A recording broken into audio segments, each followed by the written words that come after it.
The complete works of Swami Vivekananda, Jnana Yoga, Chapter 1, The Necessity of Religion, Part 1. Of all the forces that have worked and are still working to mold the destinies of the human race, none certainly is more potent than that the manifestation of which we call is religion. All social organizations have as a background, somewhere, the workings of that peculiar force, and the greatest cohesive impulse ever brought into play amongst human units has been derived from this power.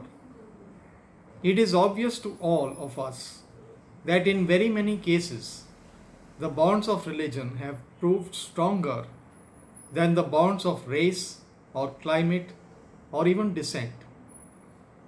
It is a well known fact that persons worshipping the same God, believe in the same religion, have stood by each other with much greater strength and constancy than people of merely the same descent or even brothers. Various attempts have been made to trace the beginnings of religion. In all the ancient religions which have come down to us at the present day, we find one claim made that they are all supernatural, that their genesis is not as it were in the human brain, but that they have originated somewhere outside it.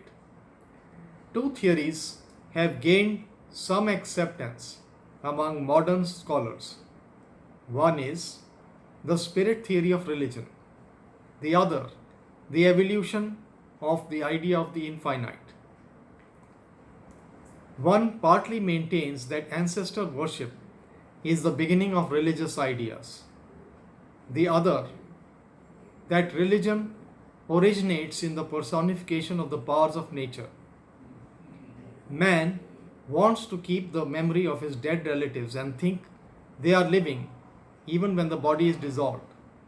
And he wants to place food for them and, in a certain sense, to worship them. Out of that came the growth we call religion. Studying the ancient religions of the Egyptians, Babylonians, Chinese, and many other races in America and elsewhere, we find very clear traces of this ancestor worship being the beginning of religion. With the ancient Egyptians, the first idea of the soul was that of a double. Every human body contained in it another being very similar to it. And when a man died, this double went out of the body and yet lived on. But the life of the double lasted only so long as the dead body remained intact. And that is why we find among the Egyptians so much solitude to keep the body uninjured. And that is why they built those huge pyramids in which they preserved the bodies. For if any portion of the external body was hurt, the double would be correspondingly injured. This was clearly ancestor worship. With the ancient Babylonians, we find the same idea of the double but with a variation. The double lost all sense of love.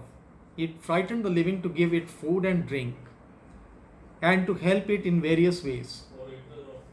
It even lost all affection for its own children and its own wife. Among the ancient Hindus also, we find traces of this ancestor worship. Among the Chinese, the basis of their religion may also be said to be ancestor worship, and it still permeates the length and breadth of that vast country. In fact, the only religion that can really be said to flourish in China is that of ancestor worship. Thus, it seems, on the one hand, a very good position is made out for those who hold the theory of ancestor worship as the beginning of religion. But on the other hand, there are scholars who, from the ancient Aryan literature, have shown that religion originated in nature worship.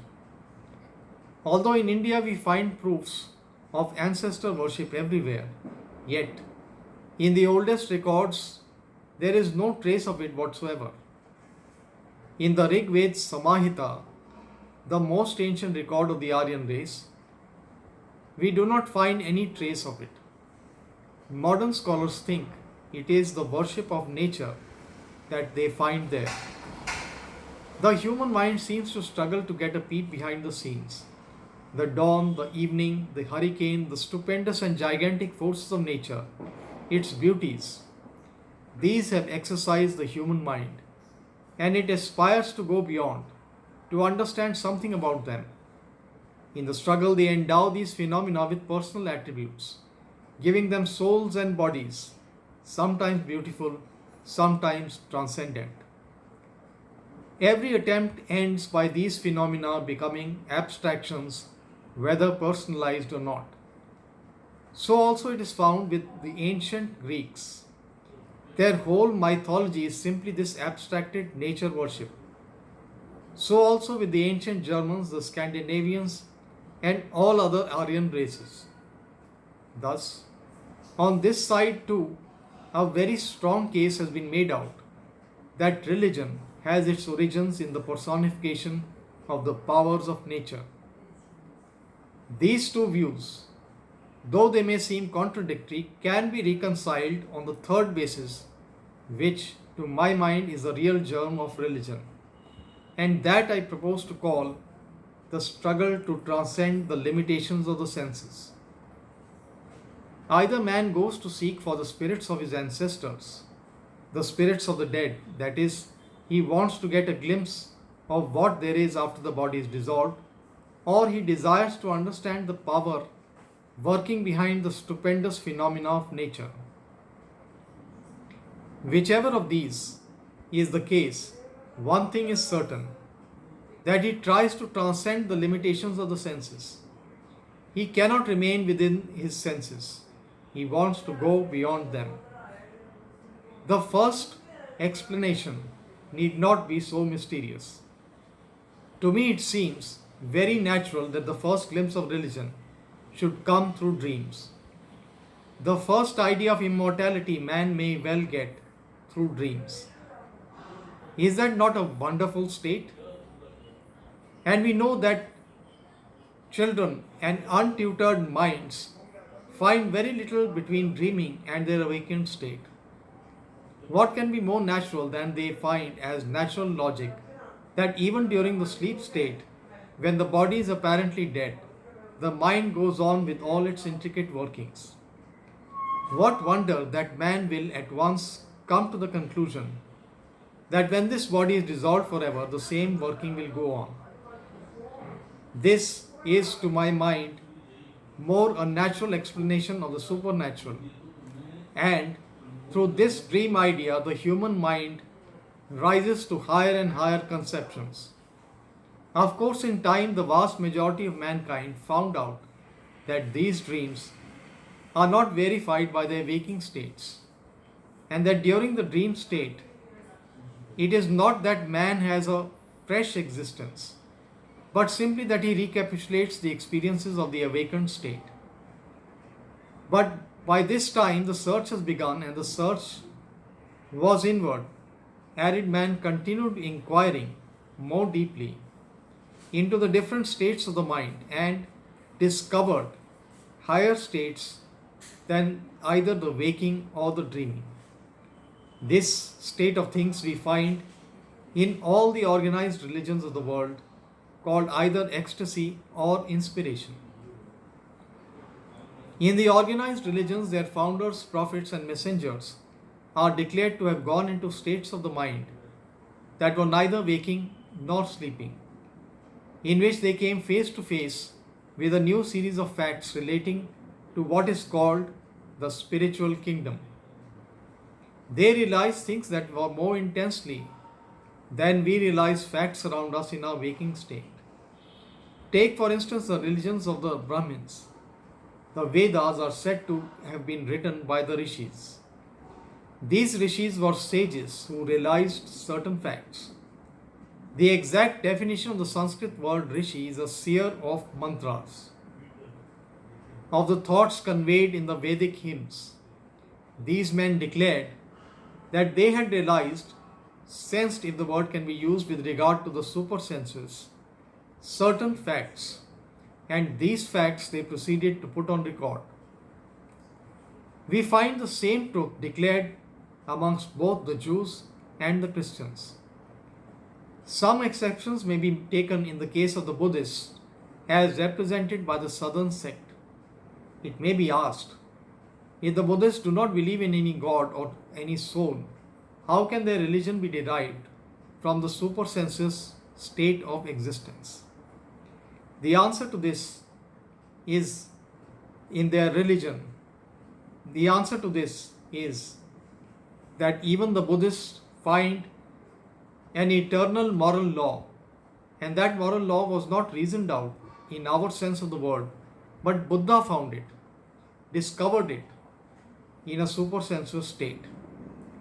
Those of you who have studied the life of the Buddha even as briefly as given in that beautiful poem, The Light of Asia, may remember that Buddha is represented as sitting under the Bodh tree until he reached that supersensuous state of mind.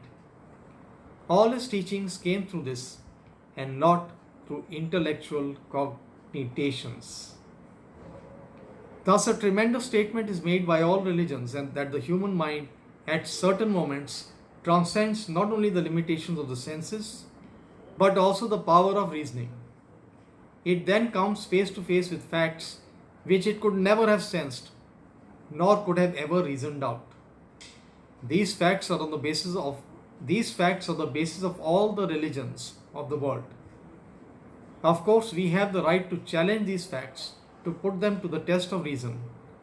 Nevertheless, all the existing religions of the world claim for the human mind this peculiar power of transcending the limits of the senses and the limits of reason, and this power they put forward as a statement of fact. Apart from the consideration of the question how far these facts claimed by the religions are true, we find one characteristic common to them all. They are all abstractions as contrasted with the concrete discoveries of physics, for instance. And in all the highly organized religions, they take the purest form of unit abstraction, either in the form of abstracted presence, as an omnipresent being, as an abstract personality called God, as a moral law, or in the form of an abstract essence underlying every existence.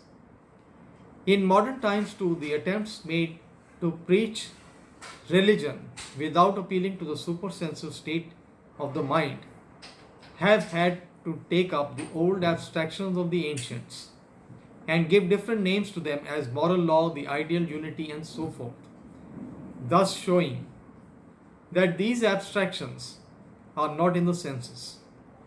None of us have yet seen an ideal human being, and yet we are told to believe in it. None of us have yet seen an ideally perfect man, and yet without that ideal we cannot progress. Thus, this one fact stands out from all these different religions, that there is an ideal unit abstraction which is put before us either in the form of a person or an impersonal being, or a law or a presence or an essence. We are always struggling to raise ourselves to that ideal.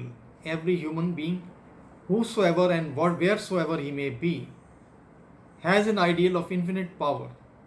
Every human being has an ideal of infinite pleasure.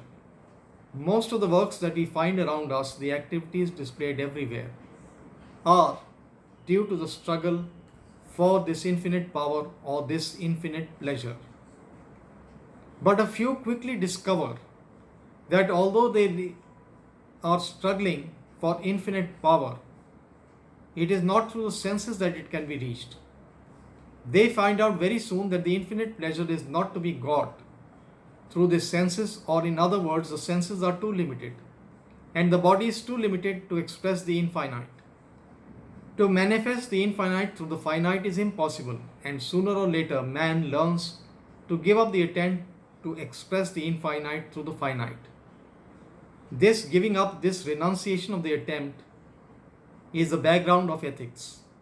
Renunciation is the very basis upon which ethics stand.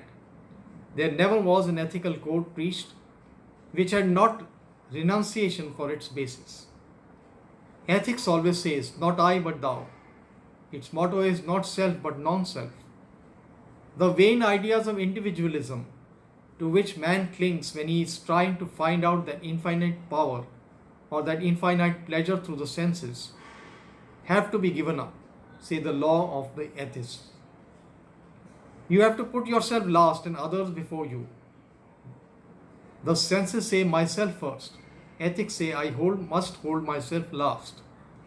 Thus all codes of ethics are based upon this renunciation, destruction, not construction of the individual on the material plane. That infinite will never find expression upon the material plane, nor is it possible or thinkable. So man has to give up the plane of matter and rise to other spheres to seek a deeper expression of that infinite. In this way, the various ethical laws are being molded, but all have the one central idea, eternal self-abnegation. Perfect self-annihilation is the ideal of ethics. People are startled if they are asked not to think of their individualities.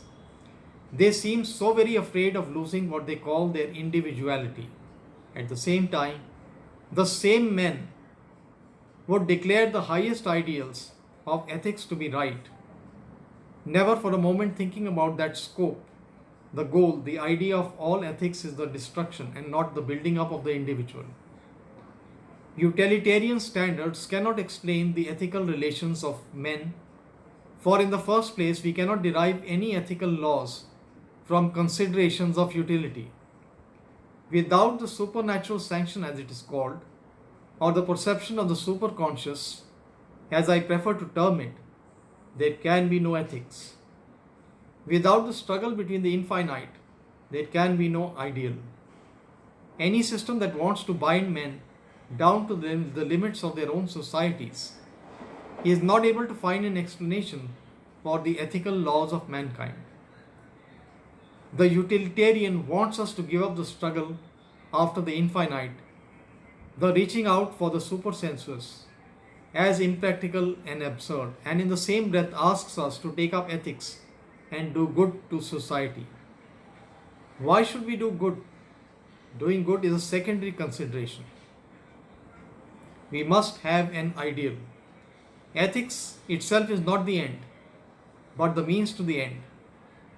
If the end is not there, why should we be ethical? Why should I do good to other men and not injure them? If happiness is the goal of mankind, then why should I not make myself happy and others unhappy? What prevents me? In the second place, the basis of utility is too narrow. All the current social forms and methods are derived from society as it exists. But what right has a utilitarian to assume that society is eternal? Society did not exist ages ago, possibly will not exist ages hence. Most probably it is one of the passing stages through which we are going through towards a higher evolution, and any law that is derived from society alone cannot be eternal, cannot cover the whole ground of man's nature. At best, therefore, utilitarian theories can only work under present social conditions. Beyond that, they have no value. But a morality as an ethical code derived from religion and spirituality has the whole of the infinite man for its scope. It takes up the individual, but its relations are to the infinite. And it takes up society also, because society is nothing but a number of these individuals grouped together. And as it applies to the individual and his eternal relations, it must necessarily apply to the whole of the society in whatever condition it may be at any given point of time. Thus we see that there is always the necessity of spiritual religion for mankind. Man cannot always think of matter, however pleasurable it may be. It has been said that too much attention is to things spiritual disturbs our practical relations in this world. As far back as in the days of the Chinese sage Confucius, it was said Let us take care of this world, and then, when we have finished with this world, we will take care of the other world. It is very well that we should take care of this world, but if too much attention to the spiritual may affect a little of our practical relations, too much attention to the so called practical hurts us here and hereafter. It makes us materialistic, for man is not to regard nature as his goal, but something higher. Man is man so long as he is struggling to rise above nature, and this nature is both internal and external. Not only does it comprise the laws that govern the particles of the matter outside us and in our bodies, but also the more subtle nature within, which is, in fact, the motive power governing the external. It is good and very grand to conquer external nature, but grander still to conquer our internal nature. It is grand and good to know that the laws that govern the stars and planets. It is infinitely grander and better to know the laws that govern the passions, the feelings, the will of mankind. This conquering of the inner man, understanding the secrets of the subtle workings that are within the human mind and knowing its wonderful secrets, belong entirely to religion. Human nature, the ordinary human nature, wants to see big material facts. The ordinary man cannot understand anything that is subtle. Well has it been said that the masses admire the lion that kills 1,000 lambs, never for a moment thinking that it is death to the lambs. Although a momentary triumph for the lion, because they find pleasure only the manifestations of physical strength. Thus it is with the ordinary run of mankind.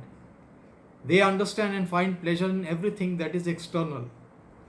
But in every society there is a section whose pleasures are not in the senses, but beyond, and who now and then catch glimpses of something higher than matter and struggle to reach it. And if we read the history of nations between the lines, we shall always find that the rise of a nation comes with an increase in the number of such men. And the fall begins when this pursuit after the infinite, however vain utilitarians may call it, has ceased. That is to say, the mainspring of the strength of every race lies in its spirituality, and the death of that race begins the day that spirituality wanes and materialism gains ground. Thus, apart from the solid facts and truths that we may learn from religion, apart from the comforts that we may gain from it, religion as science, as a study, is the greatest and healthiest exercise that mankind, the human mind, can have. This pursuit of the infinite, this struggle to grasp the infinite, this effort to get beyond the limitations of the senses, out of matter as it were, and to evolve the spiritual man, this striving day and night to make the infinite one of our being, this struggle itself is the grandest, most glorious thing that man can do. Some persons find the greatest pleasure in eating. We have no right to say that they should not. Others find the greatest pleasure in possessing certain things. We have no right to say that they should not. But they also have no right to say no to the man who finds his greatest pleasure in spiritual thought. The lower the organization, the greater the pleasure in the senses. Very few men can eat a meal with the same gusto as a dog or a wolf. But all the pleasures of the dog or the wolf have gone, as it were, into the senses. The lower types of humanity in all nations find pleasure in the senses, while the cultured and the educated find it in thought, in philosophy, in arts, and in sciences.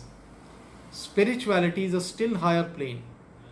The subject being infinite, that plane is the highest, and the pleasure there is the highest for those who can appreciate it. So even on the utilitarian ground that man is to seek pleasure, he should cultivate religious thought, for it is the highest pleasure that exists. Thus religion as a study seems to be absolutely necessary. We can see it in its effects. It is the greatest motive power that moves the human mind. No other ideal can put us in the same mass of energy as the spiritual. So far as human history goes, it is obvious to all of us that this has been the case, and its powers are not dead. I do not deny that men on simply utilitarian grounds can be very good and moral. There have been many great men in this world perfectly sound, moral, and good, simply on utilitarian grounds. But the world movers, men who bring, as it were, the mass of magnetism into the world, whose spirit works into hundreds and into thousands, whose life ignites others with a spiritual fire, such men we always find have the spiritual background. Their motive power came from religion. Religion is the greatest motive power for realizing that infinite energy, which is the birthright and nature of every man. In building up character, in making for everything that is good and great, in bringing peace to others and peace to one's own self, religion is the highest motive power and therefore ought to be studied from that standpoint alone. Religion must be studied on a broader basis than formerly. All narrow, limited, fighting ideas of religion have to go. All sect ideas and tribal or national ideas of religion must be given up. That each tribe or nation should have its own particular God and think that every other is wrong is a superstition that should belong to the past. All such ideas must be abandoned. As the human mind broadens, its spiritual steps broaden too. The time has already come when a man cannot record a thought without it reaching all corners of the earth. By mere physical means, we have come in touch with the whole world, so the future religions of the world would have become universal as white. The religious ideas of the future must embrace all that exists in the world and is good and great at the same time, must have infinite scope for future development. All that was good in the past must be preserved, and the doors must be kept open for future additions to the already existing store. Religions must also be inclusive and not look down upon with contempt one another because their particular ideals of God are different. In my life, I have not seen a great many spiritual men, a great many sensible persons who did not believe in God or at all, that is to say, not in our sense of the word. Perhaps they understand God better than we ever do. The personal idea of the God, or the impersonal, the infinite moral law, or the ideal man, these all have to come under the definition of religion. And when religion has become thus broadened, their power for good will have increased 100-fold. Religions having tremendous power in them have often done more injury to the world than good, simply on account of their narrowness and limitations. Even at the present time, we find many sects and societies with almost the same ideas fighting with each other, because one does not want to set forth those ideas in precisely the same way as the other. Therefore, religions will have to broaden. Religious ideas will have to become universal, vast and infinite, and then alone we shall have the fullest play of religion. For the power of religion has only just begun to manifest in the world. It is sometimes said that religions are dying out, that spiritual ideas are dying out of the world. To me, it seems that they have just begun to grow. The power of religion, broadened and purified, is going to penetrate every part of the human life. So long as religion was in the hands of a chosen few, or of a body of priests, as it was in temples, churches, books, dogmas, ceremonials, forms, and rituals. But then, when we came to the real spiritual universal concept, then and then alone, religion will become real and living. It will come into our very nature, live in our every movement, penetrate every pore of our society, and be infinitely more a power for good than it has ever been before. What is needed is a fellow feeling between different types of religions, seeing that they stand or fall together, a fellow feeling which springs from a mutual esteem and mutual respect, and not the condescending, patronizing, niggardly expression of goodwill, unfortunately in vogue at the present time.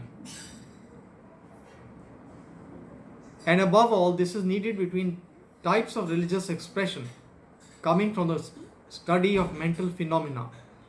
Unfortunately, even now, laying exclusive claim to the name of religion, and those expressions of religion whose heads, as it were, are penetrating more into the secrets of heaven, through their feet are clinging to earth. I mean the so called materialistic sciences. To bring about this harmony, both will have to make concessions, sometimes very large, nay more, sometimes painful, but each will find itself the better for the sacrifice and more advanced in truth. And in the end, the knowledge which is confined within the domain of nature and space will meet and become one with that which is beyond them both, where mind and senses cannot reach, the absolute, infinite, the one without second.